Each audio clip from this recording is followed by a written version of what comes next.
What's up, everybody? Happy Monday. Hope all you had a great day. Hope you had a great weekend. Um, Getting into this episode, Beyond the Gates. Well, before I get into this episode, congratulations, Beyond the Gates. We got a season 2. We got renewed. I'm happy as shit. I knew they was gonna get renewed, but I just felt like CBS was taking way too damn long. I'm like, what's good with the renewal? But we finally got it. I'm ecstatic. Um, because this show is way too good. Like, we can't sit here and let this show go. Absolutely not. We got to keep this shit going. Um, Let me tell y'all, Mona. I love Mona. She's such a side character that I love. Like, I love that we get her point of view, that we get her confronting Eva and Leslie for their misdeeds and, how that made her feel. And I love it. Mona wasn't playing no games in this episode. She wasn't. She wanted all the smoke. She was ready. She was ready for war. She wanted smoke with everybody. She didn't give a damn. She was doing her own little investigation. And this is what I love about Mona. She's one of those people, you only got one time to get it twisted with me. You know what I'm saying? They got it twisted with her. She on the warpath. She literally went to the casino to verify Leslie's claim that that's where she got that money from. Or that money that she had where she was shopping and buying all these new outfits and all that type of stuff and telling them, oh, I wanted at the slot machine. Baby, Mona was like, Mona went right to that casino. She was looking around for them slots. Randy was like, we ain't got no slots here. It's only tables. So she showed him a picture of Leslie. He was like, we don't do that. That's not how we roll. We don't give up people identity because some people like to gamble anonymously and stuff like that. We don't do that. So she was going to leave. But surprise, surprise, she saw Eva sitting at the table. She was like, nah, I'll stay. I was surprised to see Eva at the gambling table. I said, where the hell Eva get money to gamble? Like, you was just sleeping in your car the night before, homegirl. Where you get bread from to gamble? Okay. That's what I want to know. When she sat down, and you could see Eva, I think, genuinely is upset that she hurt Mona. I genuinely believe that she's upset about the people that she hurt, including Mona. I believe that. Mona didn't give a damn. Mona ain't had no sympathy for that girl. She was like, you little backstabbing heifer. That shit tickled me when she said that. Because you know who I was thinking about when she called her a heifer? Patti LaBelle. Patti LaBelle be quick to call somebody a heifer. When Eva was sitting there, and that's what pissed Mona off. Because Mona was like, yo, I put my rep on the line for you. She was like, I put my reputation on the line for you. She was like, even if Anita told me I'm good, this ain't my fault. She said she know how the Duprees are. And she know that they're never going to trust her judgment, her instincts again. They're not going to. You know what I'm saying? That's how she feel. But little do she know, I'm like, shit, all the Dupree family members are questioning their own judgment right now. So I definitely believe when Anita told her it's not her fault, I believe that Anita meant that. Because they're questioning their own judgment at this point. You know what I'm saying? When it came down to Ted, when it came down to Eva, they were questioning themselves. How they could not see this coming. You know what I'm saying? Because they usually got a good read on people. But they didn't see none of this coming. So they're questioning themselves. So Mona need to give herself a pass. You know what I'm saying? This ain't your fault. They was just some good ass cons. Okay? Shit. They got past the Duprees. So trust, you should not feel bad. You know what I mean? It was a messed up situation. But y'all all got cons. So, chalk it up to, it's all in the game. But Mona wasn't playing. Mona was like, I gave you a key to that lady house. Give me that key back. Mona said, she held that hand out too, waiting for them keys. I said, you better go ahead, Mona. Eva started with the sob story about how her mom kicked her out. She had to sleep in her car and stuff. Like, she ain't even got no place. She ain't even had no place to sleep.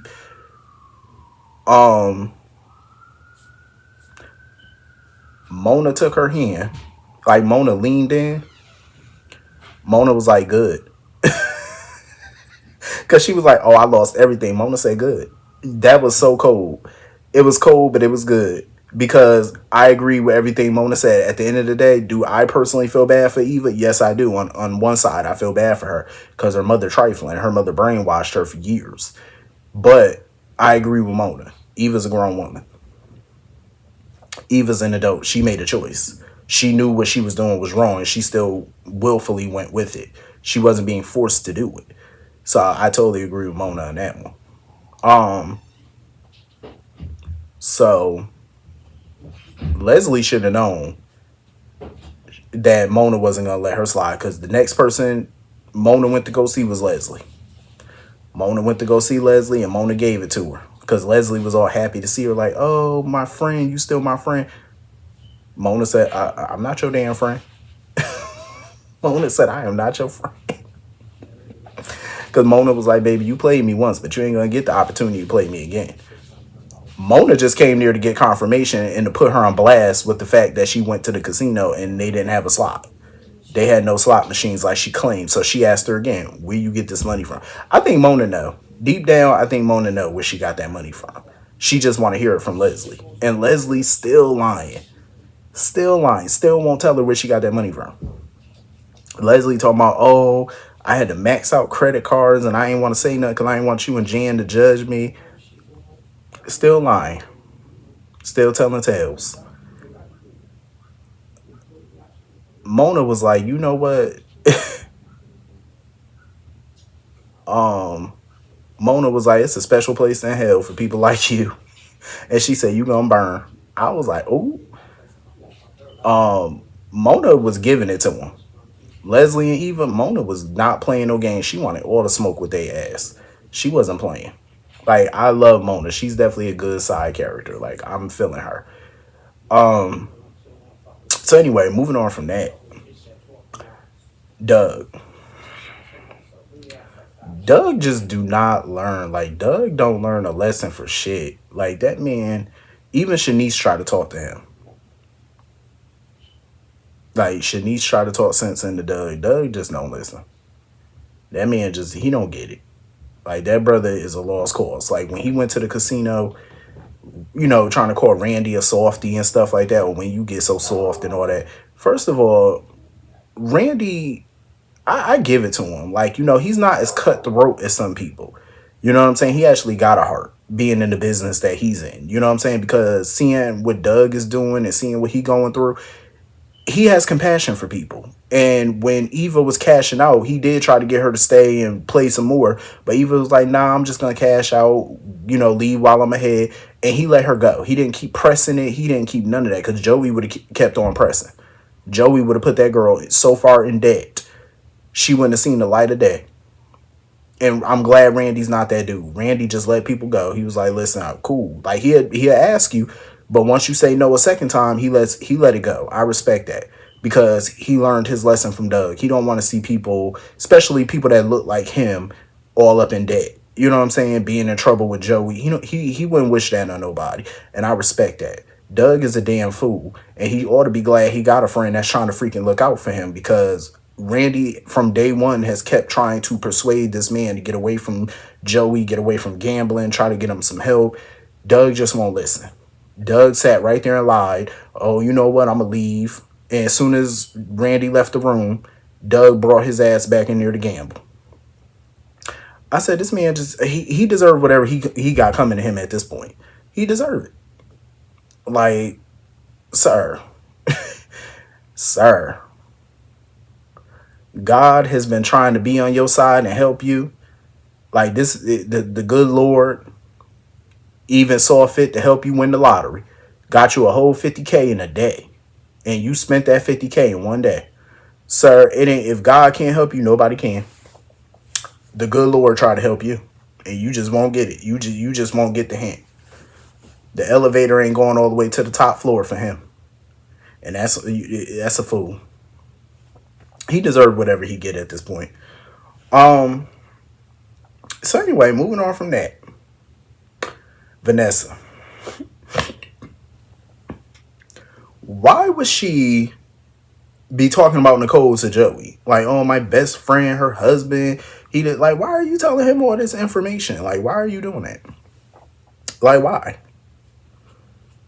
Like, no. That's supposed to be your friend. You don't be telling her business to no Joey of all people. Like, she really think this man is trustworthy after he lied about his mama being... I'm sorry, but I would have had to leave that fool alone. Like, this man lied about his mama being alive. Like, you still talking with him? Like, I know she attracted to him or whatever. But I'm like, you can't be that thirsty. You can't be that you still willing to deal with this dude. And he even was like, "Oh, let's go back to my place and stuff." I'm glad she has some good common sense to just say, "Nah, I'm gonna take a rain check." Leave that man alone, Vanessa. This one I'm talking about. Her husband deserve whatever the hell they about to get rained on them. Because Joey about to take them for everything they got and stuff that they don't even have yet. Joey about to take it. He about to take the lick from their pocket, and they too fool to see it. I'm like, Vanessa, get some sense, because somebody in your family needs some sense. Your husband he ain't got no sense. You need to have somebody. Where the kids at? I'm pretty sure they got some more sense than y'all do. Somebody needs some damn sense in that family. I'm just saying. Somebody. Please and thank you. Because good Lord. For very smart people, they do some dumb shit. I'm just saying. Um, so moving on from that, Leslie had the balls to go see Nicole. Talking about, oh, this ain't never had nothing to do with you. Um, I just wanted to get back at Ted, or I just wanted to hold Ted accountable. Like, just all this boo-hooing, just, Broadway acting she was doing. Trying to say none of this had nothing to do with Nicole. She wasn't after Nicole. Bullshit. Nicole wasn't buying none of what she was selling. Nicole did not buy nothing of the sort. Nicole was like, no. Nicole clocked her. She was like, nah, because if you really wanted me to know, you wouldn't have went the route that you went. Like, you would have came to her woman to woman. You know what I'm saying? You would have went to Nicole woman to woman. You could have emailed her. You could have, came by her office and had a chat with her. You could have sent her a damn letter. You could have done all of that. But no, you had to infiltrate her life, use your own daughter as a weapon, as a pawn, just to humiliate her. And you claim this was all about Ted. No. She was jealous of Nicole. That's all it was. And I'm glad Nicole wasn't buying none of her bull. So then she gonna give Nicole the DNA test and stuff like that. The paternity test. I still didn't trust it. But after the conversation Nicole had with Kat and Martin today, I'm looking at it a little different, because I'm like, we just got some new information. Because speaking of Kat, she need to let Tomas go, because she's still fuming about Eva and Tomas, being around each other. She need to let that boy go. She really do. Honest to God, let that boy go. He is not for you. If Eva want him, let Eva have him. But I wouldn't give a damn who want the boy. He ain't for you. Because Martin was trying to be sensible about it, and he was like, maybe he was, reading her for filth or whatever. I'm like, Martin, no, he wasn't. He was trying to understand her. He was not reading that girl. It was a judge-free zone for Eva with him. I can't blame Kat and Martin for feeling how they feel about Ted. But they do talk about Ted as if he murdered somebody or something. I mean, I don't condone cheating, but damn, like, he didn't kill nobody. But I get it. They got a right to feel how they feel. They definitely do. And I'm glad that they stuck up for their mama and they there for her. They got her some food. And even in a distraught way, even though Nicole is distraught, that heifer still got Febreze spraying in the house. But you know what? I couldn't blame her for spraying that, because if Leslie would have walked out of my house, I would have had to spray it too. Get them bad spirits up out of there. I would have had to sage my house or something, I would have had to. I would have had to get that demon spirit up out of there. Nope. So they went to go see their mama, and she done told them about Leslie coming there. Martin was pissed. He was like, nah, we need to call the Fairmont Crest security, and we need to put her and Eva on the list. And, they shouldn't be allowed back up in here. I get why they mad, because I would have been the same way. Like, no, because that's so disrespectful to pop up at somebody's door like that. That is so rude.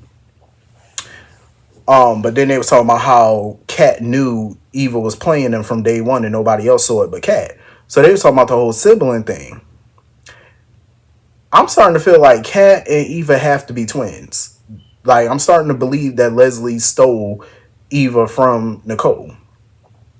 Even based off the conversation Nicole had with them about the paternity results. Because she was like, not only did it say Ted was the father, but it had all the genetic markers and all that type of stuff from when her and Ted were having fertility issues or whatever, when they, was seeing a doctor and stuff about that. So I'm like, is it possible she was pregnant with twins? And maybe she passed out and Leslie was pretending to be a nurse and stole one of the babies. You know what I'm saying? Stole Eva. It's very much possible. I think that's the route that they're going with this. But Kat don't give a damn. Kat don't care. Like Nicole is trying to go easy on Eva or whatever, but Kat ain't having it. Kat was like, nope, I ain't processing a damn thing. She was like, I'm never gonna accept her. I'm never gonna like her. And basically, she's not done with Eva and Leslie. She's ready to get revenge on both. And you can see that Nicole looking at her like that ain't the answer. But Kat don't care. Kat don't care. But Kat gotta be careful. See, Leslie ain't nothing to play with. The chick is demented. So you might want to be careful on that one. So anyway, moving on from that. If I was Ted, I'd change my hotel. Because the amount of people coming to see him and he still ain't changed that suit. Like, he's still in that suit. Still in it. I'm like, sir, you ain't showered and changed yet? I would have been changed. Like, I'm just saying. I mean, I know you going through, but you still need to wash. So of course Danny, had to give him her peace of mind. A piece of her mind or whatever, trying to compare him to Bill. See, this is my thing. For me, I can't fully compare Ted to Bill. I can't. Bill was a serial cheater. Haley wasn't the only one he was knocking boots with while he was married to Danny. He was knocking boots with other females too. Whereas, Ted is different. Ted had that one off. It was still fucked up. It was still foul because I do agree with Danny. Your wife was good to you. You know what I'm saying? Even with her busy schedule, even with her building up her practice and stuff and dealing with all she was dealing with the fertility and at work, she still cooked your ass a dinner every night. You know what I'm saying? She still home cooked your food. Still was there doing her wifely duties. Even with y'all rough patch, even with her career, she was still there. She was a damn near perfect wife. You couldn't ask for better. Even he admitted that. You know what I'm saying? So for you to step out on her, and I still think everything he did was foul. Bringing Martin to that damn diner or whatever, being around your hoe, that was so disrespectful. But I just can't put him in the same category, so to speak, as Bill. Because not only was Bill messing around, he was just blatantly disrespectful to Danny. Like, even the way he talked to her was so disrespectful. Even when they were getting divorced, like, even after the divorce, he just vile. Whereas Ted doesn't treat Nicole like that. You know what I'm saying? How Bill treated Danny, Ted don't treat Nicole that way. He ain't never been like verbally abusive towards her, none of that.